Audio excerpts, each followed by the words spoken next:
ओम नमो भगवते वासुदेवाय नमः। जय श्री राम। रामायण कथा अयोध्या कांड भाग 5 राम का वनवास। राम ने अपने पिता दशरथ एवं माता कैकेयी के चरण स्पर्श किए। राम को देखकर महाराज ने एक दीर्घ श्वास और केवल हे राम कहा, फिर अत्यधिक निराश होने के कारण चुप हो गए। उनके नेत्रों में अश्रु भर गए। विनम्र स्वर में राम ने कैकेयी से पूछा, माता, पिताजी की ऐसी दशा का क्या कारण है? कहीं वे मुझसे अप्रसन्न तो नहीं हैं? यदि वे मुझसे अप्रसन्न हैं, तो मेरा क्षण मात्र भी जीना व्यर्थ है।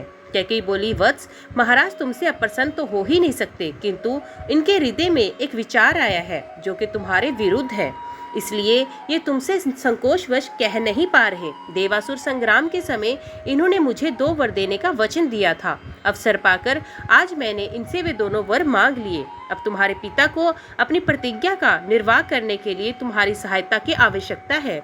यदि तुम प्रतिज्ञा करोगे कि जो कुछ मैं कहूँगी उसका तुम अवश्य पालन करोगे, तो मैं तुम्हें उन वरदानों से अवगत करा सकती हूँ।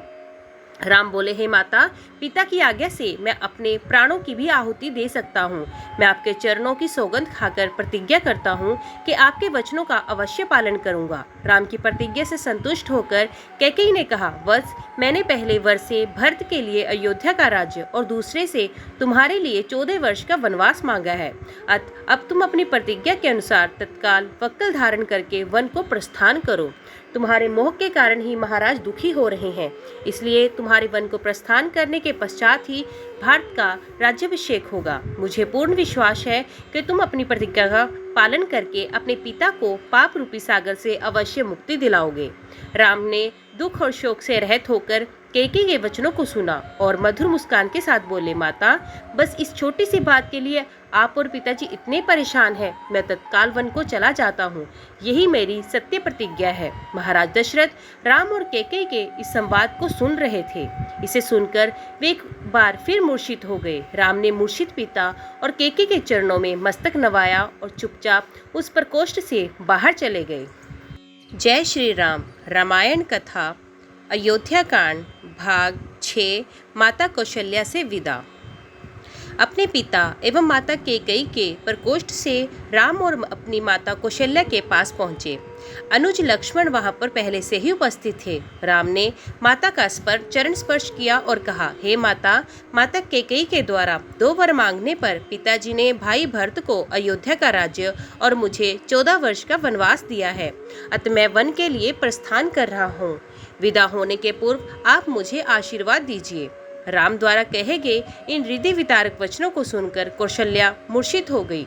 राम ने उनका यथोचित उपचार किया और मूर्छा भंग होने पर वे विलाप करने लगी। उनका विलाप सुनकर लक्ष्मण बोले, माता, भैया राम तो सद गुरुजनों का सम्मान तथा उनकी आज्ञा का पालन करते हैं। मैं समझ नहीं पा रहा हूँ कि मेरे देवता तुल्य भाई को किस अपराध में ये दंड दिया गया है। ऐसा प्रतीत होता है कि वृद्धावस्था ने पिताजी की बुद्धि को भ्रष्ट कर दिया है। उचित यही है कि बड़े भैया उनकी इस अनुचित आज्ञा का पालन ना करें और निष्कंटक राज्य करें। भैया राम के विरुद्ध सर उठाने वालों को मैं तत्काल कुचल दूंगा। राम का अपराध क्या है?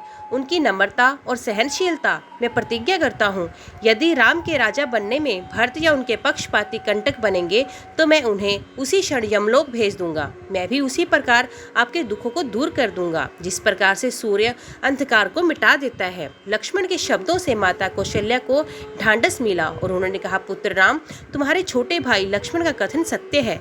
तुम मुझे इस प्रकार विलकता छोड़कर वन के लिए प्रस्थान नहीं कर सकते। यदि पिता की आज्ञा का पालन करना तुम्हारा धर्म है, तो माता की आज्ञा का पालन करना भी तुम्हारा धर्म है। मैं तुम्हें आज्ञा देती हूँ, अयोध्या में रहकर मेरी सेवा करो। इस पर माता को धैर्य बंधाते हुए राम बोले, माता, आप इतनी दुर्बल कैसे हो गई? ये आज आप कैसे वचन कह रही हैं? आपने ही तो मुझे बचपन से पिता की आज्ञा का पालन करने की शिक्षा दी है। अब क्या मेरी सुख सुविधा के लिए अपनी ही दी गई शिक्षा को झुठला देंगी? एक पत्नी के नाते भी आपका कर्तव्य है कि आप अपने पति की इच्छा पूर्ति में बाधक ना बने। आप तो जानती ही हैं कि चाहे सूर्य, चंद्र और पृथ्वी अपने अटल नियमों से टल जाए, पर राम के लिए पिता की आज्ञा का उल्लंघन करना कदापि संभव नहीं है। मैं आपसे निवेदन करता हूँ, आप प्रसन्न होकर मुझे वन जाने की आज्ञा प्रदान करें, ताकि ताकि मुझे ये संतोष रहे कि मैंने माता और पिता दोनों की ही आज्ञा का पालन किया है। फिर वे लक्ष्मण से संबोधित हुए और कहा, लक्ष्मण, तुम्हारी साहस, पराक्रम, शौर्य और वीरता पर मुझे गर्व है। मैं जानता हूँ तुम मुझसे अत्यंत स्नेह करते हो, किंतु हे सौमित्र, धर्म का स्थान सबसे ऊपर है। पिता की आज्ञा की अवहेलना करके मुझे पाप, नरक और अपयश का भागी नहीं बनना। इसलिए हे भाई, तुम क्रोध और योभिक्षोभ का परित्याग करो और मेरे वन गमन में बाधक मत बनो। राम के दृढ़ निश्चय को देखकर अपने आंसुओं को पोंछती हुई कौशल्या बोली, वत्स, यद्यपि तुम्हें वन जाने की आज्ञा देते हुए मेरा हृदय चूर चूर हो रहा है, किंतु यदि मुझे भी अपने साथ ले चलने की प्रतिज्ञा करो तो मैं तुम्हें वन जाने की आज्ञा दे सकती हूँ।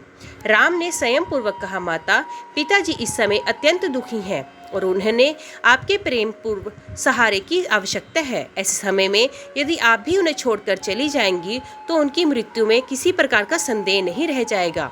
मेरी आपसे प्रार्थना है कि उन्हें मृत्यु के मुख में छोड़कर आप पाप का भागी ना बने।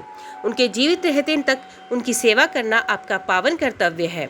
आप मोह को त्याग दें और मुझे वन जाने की आज्ञा दें। मुझे प्रसन्नतापूर्वक विदा करें। मैं वचन देता हूँ कि 14 वर्ष की अवधि बीतते ही मैं लौटकर आपके दर्शन करूँगा। धर्मपरायण राम के युक्ति युक्त वचनों को सुनकर अश्रुपूरित माता कौशल्या ने कहा, अच्छा वत्स, मैं तुम्हें वन गमन की आज्ञा प्रदान करती हूँ। परमात्मा तुम्हारे वन गमन को मंगलमय करें। फिर माता ने तत्काल ब्राह्मणों से हवन कराया और राम को हृदय से आशीर्वाद देते हुए विदा किया। जय श्री राम। तो दोस्तों, आज के वीडियो में बस इतना ही। उम्मीद करती हूँ वीडियो आपको पसंद आई होगी। वीडियो पसंद आई हो तो वीडियो को लाइक और चैनल को सब्सक्राइब ज़रूर कीजिएगा। तो मिलते हैं अगले अध्याय के साथ। तब तक के लिए देखते व सुनते रहिए। जय माँ कंजक, जय माता दी।